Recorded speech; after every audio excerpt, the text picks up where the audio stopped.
There's a strategy so powerful it can completely change how people see you, and it doesn't require you to say a single word. I used to be that person, the one who filled every single silence. In meetings, at dinner, you name it. I was terrified of the pause. I figured if I just kept talking, if I filled every empty space with words, analysis, and ideas, eventually, someone would have to listen. I thought being heard was about volume. But all it did was make me feel invisible. My ideas were treated like background noise. Colleagues would talk over me, friends would give a polite nod before changing the subject, and in the conversations that mattered most, I felt like I wasn't even in the room. The more I said, the less I was heard. It was exhausting and honestly, pretty frustrating. Then, I stumbled onto something that changed everything: the power of strategic silence. And in this video, I'm going to show you exactly how to use it, so people lean in, listen, and truly respect what you have to say. This shift didn't happen overnight. It started when I was just watching people.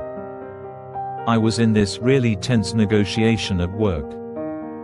Everyone was talking, arguing, and trying to sound like the smartest person in the room.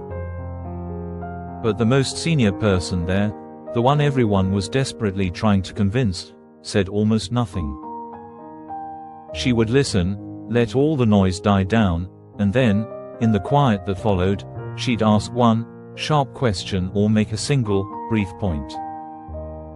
And the whole room would just stop. Everyone hung on her every word. I realized her silence is what gave her words weight. Her pauses gave her presence authority. That's when it hit me. My entire strategy was wrong. I had been trying to win respect by out-talking everyone. The real power wasn't in filling the silence, but in owning it. It's a tool that emotionally intelligent people use to build confidence, regulate their emotions, and connect with others. So, I started to practice. It felt completely unnatural at first, even a little scary. But the results were impossible to ignore. Colleagues started asking for my opinion. Friends began to listen more carefully. The entire dynamic shifted. I hadn't changed who I was, I just changed how I used silence. Here are the strategies that worked for me, and that you can start using today. Have you ever been in a heated argument or had someone say something that just stings, and your first impulse is to fire back? That's your fight or flight response kicking in. But people with high emotional intelligence know that reacting on impulse usually makes things worse. This is where you use the conflict pause. The next time someone says something provocative, whether it's at work or at home, I want you to do nothing. Don't speak. Don't defend yourself. Don't explain. For 3 to 5 seconds, just hold the silence. So, what does this actually do? First, it saves you from yourself. It stops you from saying something you'll probably regret later. That short pause gives your rational brain time to catch up with your initial emotional reaction. It helps calm down the emotional part of your brain and can even prevent the cortisol spikes that come with stress. You're learning to respond, not just react. Second, it has a huge effect on the other person. Your silence is unexpected. They're braced for a fight, for an argument. Instead, you give them quiet. This often makes them reconsider what they just said, or maybe even soften their position. Your calm in that moment shows that you are in control, not of them, but of yourself, and that's the ultimate source of authority. It can throw an aggressive person off balance and put you back in control of the situation. Let's be honest. How often in a conversation are you truly listening, versus just waiting for your turn to talk? Most of us are guilty of this. We're so busy thinking about our reply that we miss what's actually being said. The second strategy is to practice active, silent listening. When someone else is talking, your only job is to actually listen. Don't interrupt. Don't finish their sentences. And please, don't jump in with, "well, actually," the second they take a breath. Instead, use non-verbal cues. Nod. Maintain eye contact. Let your face show that you're engaged. This does two incredibly powerful things. First, it makes the other person feel genuinely heard and respected. When you give someone the space to fully get their thoughts out, you build incredible trust and rapport. They feel valued, which in turn makes them value you. It also makes you a better communicator.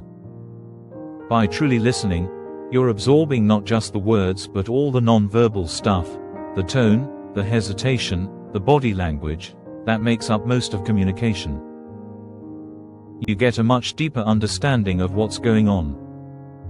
Then, when you finally do speak, what you say will be more insightful and on point, because it's based on the whole picture, not just the part you heard while you were busy planning your response.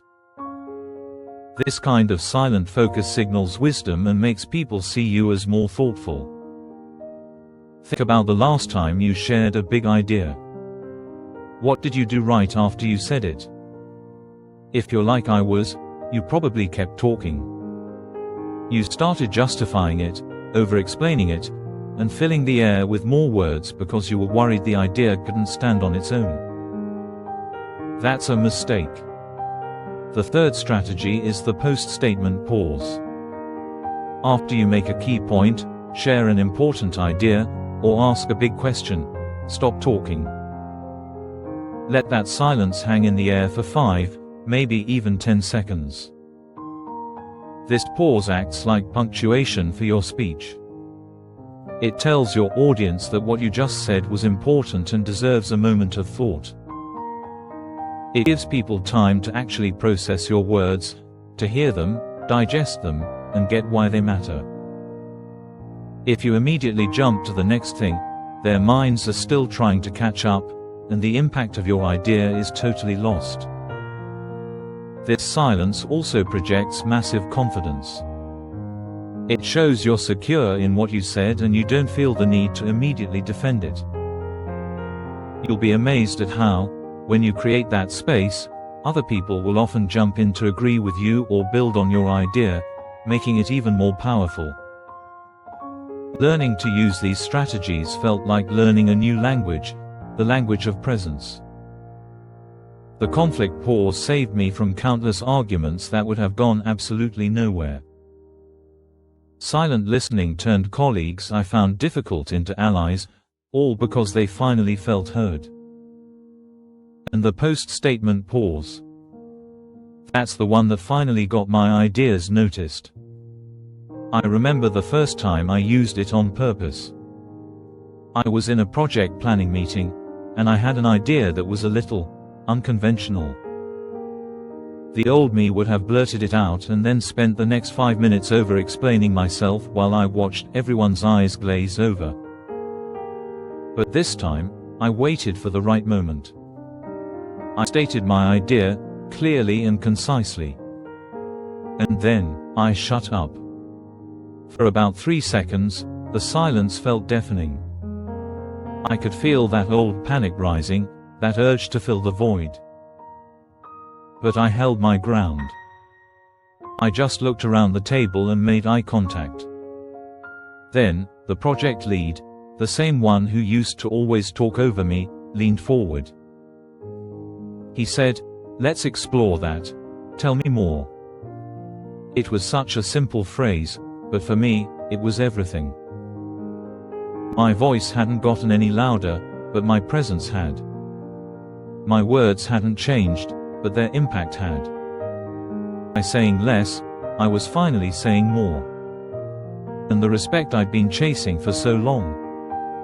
I didn't have to demand it anymore. It was just given. The truth is, respect isn't earned by being the loudest person in the room. It's earned through quiet confidence, intentional actions, and the wisdom to know when to speak and when silence is the most powerful tool you have. This isn't about being passive, it's about being strategic. So, let's quickly recap the 3 strategies. 1. Master the conflict pause. When you feel provoked, take 3 to 5 seconds of silence before you say anything. Let your composure do the talking. 2. Practice silent listening. Focus on truly hearing people without interrupting. You'll build trust and gain way more insight. 3. Use the post statement. Pause. After you make an important point, stop. Let your ideas land with the weight they deserve. These aren't just little communication tricks. They're habits of emotional intelligence that build self-control and make you more resilient. They signal to everyone around you that you are thoughtful, confident, and in control.